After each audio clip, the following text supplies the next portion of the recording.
What's up, YouTube guys? Monday, February I think the 3rd, and we are headed to go do some washing. Got my chauffeur / Jonathan. He's still doing a little bit of training, getting his feet up under him. So we're gonna go do some wash jobs this morning. Dusty's back at the shop working on equipment. Got some skids and trailers and stuff going out, and I wanted to do this video. I got a lot of topics that rattle around in my head and I forget to do them. But this video is about my number one favorite little thing that's on my work truck. Okay, you got all these systems. You got your Softwash stuff, you got your pressure wash stuff, you got your surface cleaner, you got your wands, and some of y'all use J-rods and tips and blend manifolds and all these doodads, right? You know what my favorite doodad is on my truck? Jonathan knows what it is because it's in my hand. High pressure ball valve. Now, a lot of you veterans, guys that have been in the industry a while, this is just something we take for granted. But new guys may not know what this little Dumaflachi right here is. Now, this is a customer's he had on his trailer, and I snagged it this morning to use for this video because mine is back there in the truck. But he's got a quick connect on his, so he can pop it off and pop it on. What this does for you is a couple of things. We put this on the end of our pressure washer hose, so when I spool my hose up on the reel, this is dangling there on the end of the hose. So the hose comes down and goes right into here on our work truck. We don't have all this stuff right here. It's just permanently attached. And so when we're running our surface cleaner, going back and forth between the surface cleaner and the wand, we can cut the ball valve off, squeeze the trigger, which will relieve that little bit of pressure, and then disconnect the wand or disconnect the surface cleaner without having to cut the engine off, which is really nice. Saves you a lot of walking back and forth to the truck, wear and tear, cranking the motor, cutting it off, cranking it, cutting it off.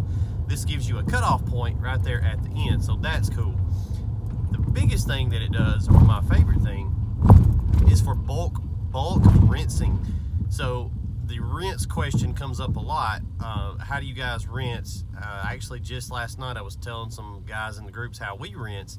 A lot of dudes use booster pump systems for dedicated rinsing. You can use a house garden hose. You can rinse with a 12-volt system, although it's pretty slow. It can be done though. This is what we like to rinse with, just our ball valve. So when you've got your high pressure ball valve, you can slowly open it, and the more you open it, the more flow you get, less PSI. If you just barely kind of crack it open, that would be completely off. That would be just barely open. You get a bunch of air and you get a bunch of forceful mist coming out.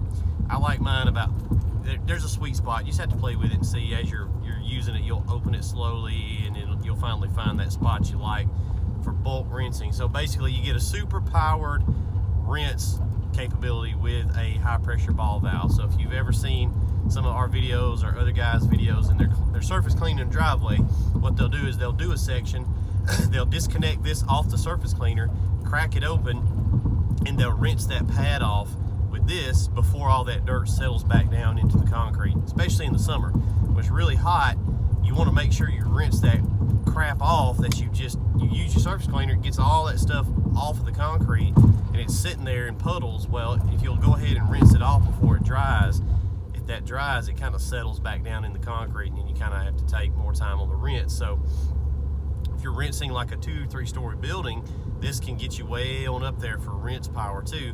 And it's just throwing a bunch of volume, but not a lot of PSI because the orifice is so big. It's a 1/4 inch opening. Actually, it's a 3/8 inch opening out there on the outside, a 1/4 inch. But it's the same size as your pressure washer line. So that's what we like to do. Now, I like to put the male fitting on the end that's going to have the water flowing through it. I don't like to, some guys will put that on the end. I don't like that because it'll blow the O-ring out of that as you're using it to do that bulk rinsing. It's like a fireman's hose. It's throwing all that water and it'll blow the little O-ring seal. And we all know there's nothing worse than a blown O-ring. So we put the female back here, we put the male side, so there's nothing here to get damaged. So if you do not have one of these, this is a DN10 high pressure ball valve. There's 2 or 3 other models. Some of them have the big handle on the side. I don't like those. I like these because they're real short, they're trim, they don't get snagged on a bunch of stuff. The only thing about this model this little cap that goes here will not stay on, so you might as well just throw that away when you get it. It's not going to stay on. And the nut that holds the handle on there, if you're not careful, that will come loose and spin off, and the whole handle will fall off.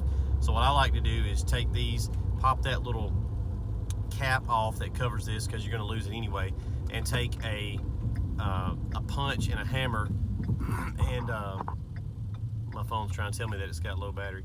Just basically peen it so that that can't come off. But really cool. 50 bucks. You can find them cheaper, $60, $45. Depends on, shop around. This again is the DN10 model, high pressure ball valve. It says it right there on the side. See right there. Hope y'all have a great day. If you don't have one of these, go buy one. Thank me later. Talk to you guys soon. Have a great Monday.